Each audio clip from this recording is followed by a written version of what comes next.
St. Mary Netherton Daily Chronicle, Evening Edition, March 22nd, 1926. Good evening, dear listeners. Edmund Pruitt addressing you as the village clock strikes 6 on this Monday, which has brought to our community an afternoon of discovery that has already captured the imagination of our youngest residents.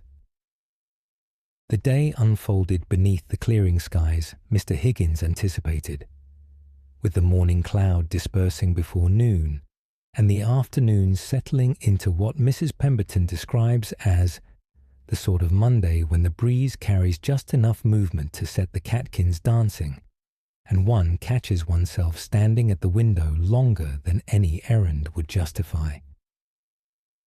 News of considerable excitement for our younger residents has reached us from the woodlands beyond Bramley Park Paddock. An ancient oak, its great trunk having fallen during storms of years past, was discovered this afternoon by a party of children who had ventured out along the boundary path.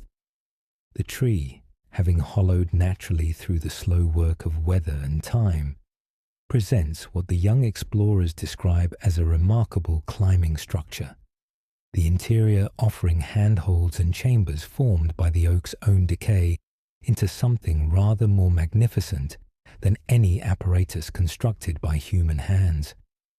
Mr. Thompson, upon whose land the tree rests, has inspected the fallen giant and pronounces its timbers sound despite their age, the remaining wood having hardened into something he considers admirably sturdy.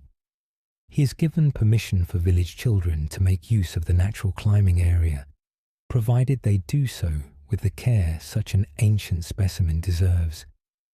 The children who made the discovery have already christened the formation the dragon spine, for the ridged bark that runs along its upper surface, and word of its existence has spread with the speed one expects when children encounter something worth knowing about. The tea room's steamed jam roly-poly drew appreciative Monday custom, with several patrons requesting additional custard as the afternoon wore on. Mrs. Hartley reports that the recipe, which she learned from her mother's handwritten collection, benefits from jam that has been allowed to settle into the sponge during the steaming, rather than being added afterward. Mrs. Barnes's leghorn hen produced its afternoon egg at 2:15.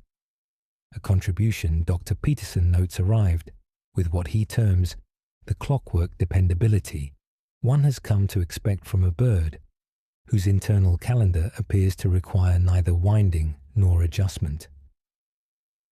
Miss Pettigrew has announced a new offering at the lending library that residents of reflective temperament may find appealing.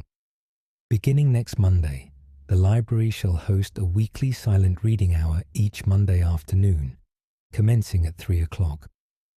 Classical gramophone recordings shall provide gentle accompaniment at low volume, creating what the librarian describes as an atmosphere suited to concentrated attention upon the printed page. The lady considers the offering a complement to the library's existing social gatherings, providing those who prefer solitary contemplation an occasion to pursue their reading in the company of like-minded neighbours. That concludes our evening report. This is Edmund Pruitt, bidding you good night from St. Mary Netherton, where Monday draws to a close with climbing trees discovered and quiet reading hours arranged for those who seek them.